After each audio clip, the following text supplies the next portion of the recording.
Excuse me, আপনার বোন? আমার ফ্রেন্ড। পানি খাবেন? জানেন আমার ফ্রেন্ডটা না খুব সহজ সরল, ওর মনে কোনো জটিলতা নাই, ও জীবনে একটাই প্রেম করছে 5 বছর ধরে পাবেল ভাইয়ের সাথে। ওদের বিয়েও হওয়ার কথা ছিল, তারপর একদিন হঠাৎ করে আমাকে ফোন করে বললো ও নাকি প্রেগনেন্ট। তারপর পাবেল ভাইকে অনেকবার ফোন দেয়, উনি আর কোনো রেসপন্স করে না। তারপর আমি ওকে বুঝাইলাম যে বাসায় যাতে ব্যাপারটা জানে, বাসায় বসে অ্যাবর্শন করানোর জন্য ও রাজি হয় না, ওর ওকে বাসা থেকে বের করে দিচ্ছে। আমি ওকে আমার কাছে 2 দিন রেখেছিলাম, কিন্তু আমার এখানেও তো অনেক কমপ্লিকেশন আছে। তারপর আজকে সকালবেলা পয়জন খেয়ে ফেলছে। আই এম সরি, আমি কি আপনার কন্ট্যাক্ট নাম্বার রাখতে পারি? জীবন থেকে জটিলতা কমাচ্ছি। এগুলো ফেলে কি জটিলতা কমবে? এগুলো রেখে দিলে জটিলতা কমবে? এটা কোনো সলিউশন না। আচ্ছা, আমার কথা বলতো, আমার গার্লফ্রেন্ড সম্বন্ধে তোর আইডিয়া নেই। যেটা প্রেডিক্ট করো 80% মিলে আজকে 2 বছর আগে অনেকেই বলছিল আমাদের ব্যবসাটাতে আমরা সময় ওয়েস্ট করতেছি, ওয়ার্ক করবে না। এখন ফল পাচ্ছিস। ফল পাচ্ছে, তো ওইটা বিজনেস আর এটা হেল্প। আমার গার্ড ফিলিং বলতেছে এটা এক ধরনের বিজনেস। প্রথমে একটা টেস্ট করলাম, 2টা 4টা 6টা 8টা, এখন পর্যন্ত 13টা টেস্ট করছি। 3 বেলা ওষুধ খাওয়ার জন্য আমার এত টাকা ইনভেস্ট করাটা না পছন্দ হচ্ছে না। আমার হচ্ছে এই টাকাটা যদি আমার বিজনেস ইনভেস্ট করি ওটা কাজে দিবে। সবকিছু নিয়ে অবহেলা মানা। দেখ ভাই, তুই আমাকে আসতে বলছিস, আমি আসছি। তুই ডক্টর দেখাতে বলছিস, আমি ডক্টর দেখাইছি। আর কি করবো? আমার সব পছন্দ না। এটাকে দেখছিস না, এটার জন্য আমার মায়া হচ্ছে। ভাব একটাবার যে একটা মেয়ে কতটুকু প্রবলেমে থাকলে নিজের জীবনটা শেষ করে দেওয়ার চেষ্টা করে। বেশি মায়া কাজ করলে বাসায় নিয়ে আসো। নিয়ে যাবো। সংসারের খরচটা অর্ধেকের কাছাকাছি নামায় ফেলতে পারলে আরো বছর 3 বাড়ি ভাড়া, খাবার খরচ, টুকটাক মেডিসিন সবকিছু ম্যানেজ করতে পারবে। রাফিককে অফিসের কাজ বুঝাবো, দীপাকে টিউশনের আইডিয়া দিতে হবে, বাকিটা পাবলো তো আছে, ম্যানেজ করে নেবে। শুধুমাত্র দীপার বিয়ের জন্য আলাদাভাবে 5 লাখ টাকা রাখতে হবে। হ্যালো, আমি আবির বলছিলাম, হাসপাতালে আপনার কাছ থেকে নাম্বারটা নিয়েছি। কিছু মনে না করলে আমি আপনার ফ্রেন্ডকে দেখতে আসতে চাচ্ছিলাম। হ্যাঁ ভাই আপনি আসতেই পারেন, কিন্তু আপনার একটার আগে আসতে হবে। আর ওর তো কোনো যাওয়ার জায়গা নেই, আমি বুঝতে পারছি না যে আমি কোথায় যাবো। Thank you. কি রে তুই না অফিসে গেলি? কিছু ফেলে গেছিস না? মা, আয়শা আমার ওয়াইফ বিয়ে করছে। মানে কি? আবিরের বাবা আসো তাড়াতাড়ি, আবির বিয়ে করে নিয়ে আসছে। এত অবাক হওয়ার কি আছে? আমি বিয়ে করতে পারি না? কখনো না কখনো বিয়ে করতাম, আজকে বিয়ে করছি। আমি না করছি কোনোদিন। এই মেয়ে, তুমি কেমন মেয়ে? একা অপরিচিত বাড়িতে হুট করে চলে আসছো। তোমার বাবা মার কি কোনো আক্কেল টাক্কেল দেয় নাকি? কি বলতেছো তুমি এসব? আমি একজনকে বিয়ে করে নিয়ে আসছি এখানে, তার বাবা আমার আক্কেল জ্ঞানের কি আছে? তুমি এরকম বাইরে থেকে একজন মানুষ আসছে, তার সাথেই ব্যবহার করে আমাদের কি পরিচয় দিচ্ছ তুমি? এই দীপু, ভাবিকে ভিতরে নিয়ে যা। কি শুরু করছো ভাই তুমি এগুলা? হ্যাঁ, মায়ের সাথে বাজে ব্যবহার করতেছো, ওর সাথে চিল্লাপাল্লা করতেছো। বাবা তুমি কিছু বলতে পারতেছো না? চিল্লাইতেছিস কেন? নেক্সট টাইম যেন এরকম না দেখি। তোকে বলছি না ভাবিকে ভিতরে নিয়ে যা। বিয়ের পর মানুষ বদলায়, তোমার ছেলে বউ বাড়িতে পা রাখার আগেই বদলাই গেছে। মানুষ না কোনো কাজ কারণ ছাড়া করে, সবসময় রিয়াক্ট করলে সবকিছু সলিউশন পাওয়া যায় না। আমার কি সময় দাও, আমি সময় মতো তোমার সবকিছু বলবো। সব চাই। জি, আমার আসলে আপনাকে একবার জিজ্ঞেস করা দরকার ছিল। আমি সরি, আপনার অ্যাডজাস্ট করতে অনেক কষ্ট হয়ে যাচ্ছে।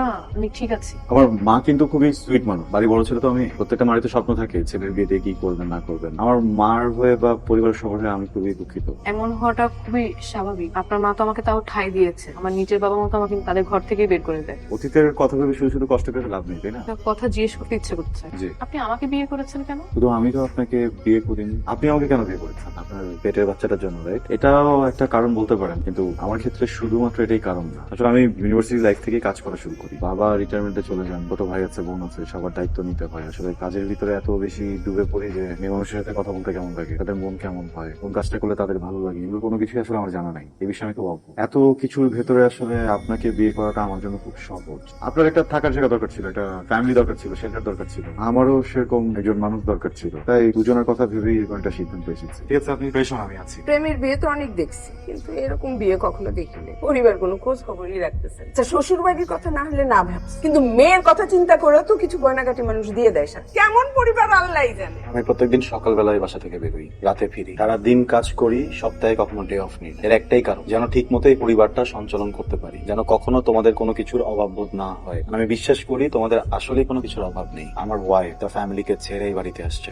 এই বাড়ির কেউ যেন আমার ওয়াইফের সাথে কোনো রকমের কোনো বাজে আচরণ না। আমার কি অত বড় সাহস আছে? হ্যাঁ? সাহস আছে আমার এত? আচ্ছা বাদ দাও না, খাও নাস্তা করো। রাফি, হ্যাঁ বলো। কালকে থেকে অফিসে বসবি। কাল থেকে অফিসে বসবো মানে? অফিসে বসবি মানে অফিসে বসবি। তোর এটা কলার বসবে কবে? কলার বসবে দেখা তো আমাকে। তুই ব্যবসাটা যত ভালো বুঝছ না, যদি ফ্যামিলিটা বুঝতি তাহলে তো হইতে। তোর কে বলছে ফ্যামিলি বুঝি না? শরীরটা খারাপ করছে নাকি? সবার পেটে তো আর ঘি হজম হয় না। আয়শা প্রেগন্যান্ট। কি? তুই এবার বলতেছিস তো? আমি ওকে একটু দেখে আসি, তোমরা খাও। এটাই হুট করে বিয়ে করার কারণ হচ্ছে এটাই। এই পাড়ায় আর আমাদের থাকা হবে না, তুমি অন্য পাড়ায় আমাদের জন্য বাড়ি খোঁজো। বৌমা একটু আসো তো, তোমার সাথে একটু কথা ছিল। জি মা। আর আবির আমার বড় ছেলে, কত স্বপ্ন দেখছে ওকে নিয়ে, ওর বিয়েটা এইভাবে দিব, ধুমধাম করে দিব, এটা করবো ওইটা করবো। কি করলো সেই ছেলে? একটা মা হিসাবে আমার তো অভিমান করার অধিকার আছে, আছে না? তুমি কি করতে? তোমার অভিমান হতো না? তারপরেও দেখো সব কষ্ট বুকে চেপে রেখে মেনে নিস।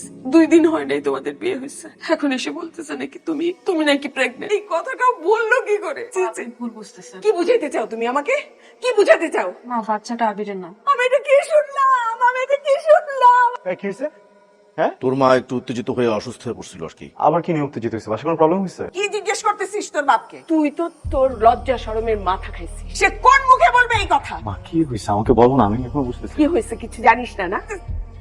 ওর পেটে যে বাচ্চা, তার বাপ আমার ছেলে না। তো প্রবলেম কোথায়? হ্যাঁ, আমি মেয়েকে বিয়ে করে বাসায় আনছি। খারাপ তো কোনো কিছু করিনি, খারাপ কিছু করছে? She is my wife. তার পেটের বাচ্চাটাও আমার না, তো এখন কি করবো বলো আমাকে? আমি তো মেনে নিচ্ছি, সংসারটা তো আমি করতেছি, মা তুমি তো সংসার করতেছো না।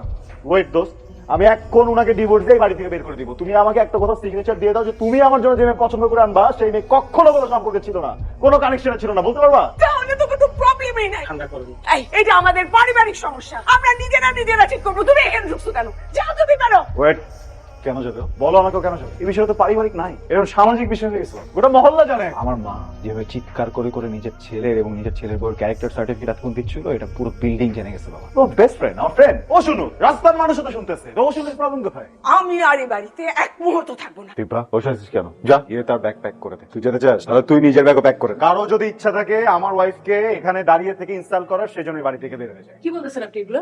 আপনি একটা নারীর সম্মান বাঁচাতে যে আরেকটা নারীর অসম্মান করতেছেন। সে আপনার মা। কি বলতেছেন আপনি এগুলো? সরি বলেন। সে একজন মেয়ে। সরি বলেন। আমি আপনাকে সরি বলতে বলছি, সরি বলেন। I sorry. আমি কখনো চাইনি আমার কারণে আপনাদের পরিবারের ঝামেলাটুকু হোক। আমি আমার সবকিছু ছেড়ে এখানে আসছি না। আমার কোথাও যাওয়ার জায়গা নেই। দরকার হলে মা আমি আমার রুম থেকে বের হবো না। মা আমাকে ঘর থেকে বের করে দিয়েন না প্লিজ মা। রাফি অফিসে যাবি না? চাটা শেষ করবি ফার্স্ট বাজার টাকা। পুরা মাসে এই 20,000 টাকা দিয়ে বাজার করতে হবে? এই 20,000 টাকায় হয়? তার উপর বিয়ে করে আবার বউ নিয়ে আসছে। আমার কাছে থাকলে আমি অবশ্যই তোমাকে দিতাম, সমস্যা আছে বলে দিচ্ছি। ভাইয়া তুই ইদানিং মার সাথে বেশি বেশি করতেছিস। আসলে আমি এমনিতেও তোর সাথে কথা বলতাম। তোর হাতে জাস্ট 3 মাস সময় আছে, 3 মাস পর থেকে নিজের পড়ালেখার খরচ নিয়ে চালাবি। কথা বোঝা গেল? দেখ, এত বছর এই সংসারটা তো আমি চালাইছি, তোদেরকে আমি তো এমন তো না যে খুব সচ্ছল ছিলাম, কিন্তু আমি কিন্তু আমার পরিবারের সাথে আমি এই ধরনের বিহেভিয়ার করি নাই। হ্যাঁ, তুই এখন বড় হয়েছিস, সংসারের দায়িত্ব মাথায় নিছিস, তুই সব সামলাতে পারি। চাই বড় একটু ভেবে শুনে করিস আর কি।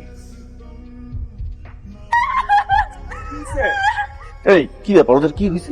তুই বড় মানে দেখতে হবে না ওদের কি হয়েছে। ওরা নিজেরা বিয়ে করছে, ওদের সমস্যা ওদের নিজেদেরই সমাধান করতে হবে। আপনার ওয়াইফের তো মিসক্যারেজ আরো আগেই হয়েছে, আপনারা এতদিনে ব্যথা টের পাননি? চিন্তার কোনো কারণ নেই, ওনার আমরা ডিএনসি করবো। এরপর চাইলে আপনি আপনার ওয়াইফকে বাসায় নিয়ে যেতে পারেন। লিজা, আপনি ওটিটা রেডি করুন।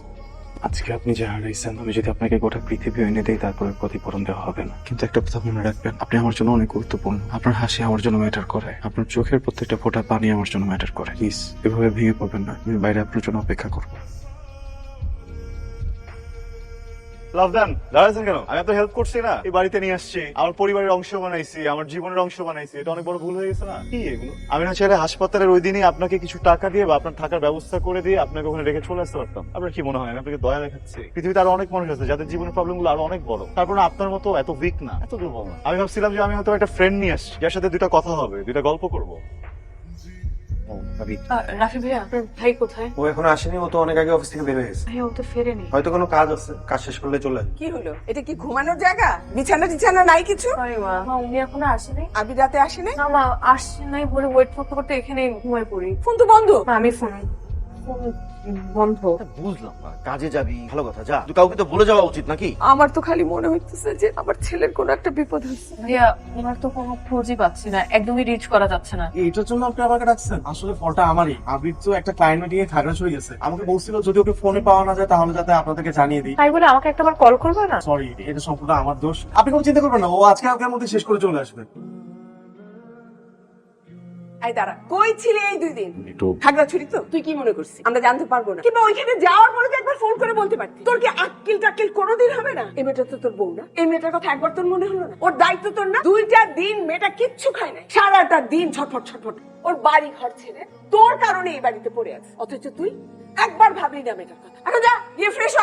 কই ছিলেন? অফিসের কাজে একটা কল করা যেত না? ট্রাই করছি অনেকবার কল করার, এত নেটওয়ার্ক ইস্যু হয়ে ওঠেনি। আমি একটু ফ্রেশ হয়ে যাই, খুব টায়ার্ড লাগছে। আমি আশা করেছিলাম আপনি একটাবার আমাকে কল করবেন। কথা নেই, বার্তা নেই। একটা মানুষ এভাবে 2 দিনের জন্য কিভাবে গায়েব হয়ে যেতে পারে? আবি, যেভাবেই হোক, যে কারণেই হোক, আপনি তো আমাকে বিয়ে করেছেন। আমি কখনোই চাবো না আপনার জীবনে কেউ থাকুক। আপনার জীবনে যদি কেউ থেকেও থাকে, সেটা যেন আমি কখনো না বুঝি। আমার জীবনে অন্য কেউ নেই, অন্য কেউ কখনো আসবেও না। এই সম্পূর্ণ জায়গাটা নিয়ে আপনি বসে আছেন। কি ব্যাপার, তুই সারাক্ষণ কাজ করতে থাকবি? আমাদের বাড়িতে কি আর মানুষ নাই কাজ করে? সরি মা, সব শাশুড়ি একটু ক্যাটক্যাটা। আমার শাশুড়িও ক্যাটক্যাটা। আমি তো আমার শাশুড়ির কাছ থেকেই শিখছি। বসো। কি ব্যাপার? চা তো সবসময় খাই। আপনি হাসছেন? না ভাবি, আপনি ভুল দেখছেন। না না, উনি হাসছে। আরে কে বলছে হাসে না? তুই নালে দেখিস নাই, আর তুই ছোটবেলায় দেখছিস, তোর মনে নেই। অনেক কিছু নিয়ে টেনশনে ছিলাম। এমন করো কেন? আমার লাইফে এই মুহূর্তে কোনো টেনশন নেই। আমার তো মনে হচ্ছে আমি কালকেই ছুটিতে চলে যাই। তোমাদের ছেলে, আমি গত 1.5 বছর যাবো একজন চাইনিজ ক্লায়েন্টের সাথে রেগুলার মিটিং করি। আজকে কি মনে হয় যেন স্যারকে পাঠালাম, উনি 1 ঘন্টা পরে অর্ডার কনফার্ম করে নিয়ে চলে আসছে। বলো কি হয়েছে?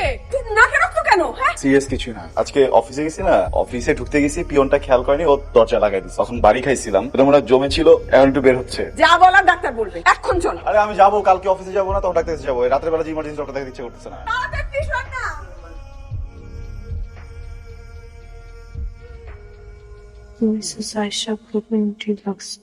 একজন আদর্শ নারী জানে কিভাবে ভালো থাকা যায়, কিভাবে ভালো রাখা যায়। আপনি নিশ্চয়ই আমার পরিবারকে ভালো রাখবেন। একটা কথা কখনো বলা হয়, আমার স্ত্রী আয়েশাকে আমি খুব ভালোবেসে ফেলেছি। তার খেয়াল রাখবেন। এই যাত্রা এতটুকুই, শুধু ভালোবাসা পুরাবে না কখনো।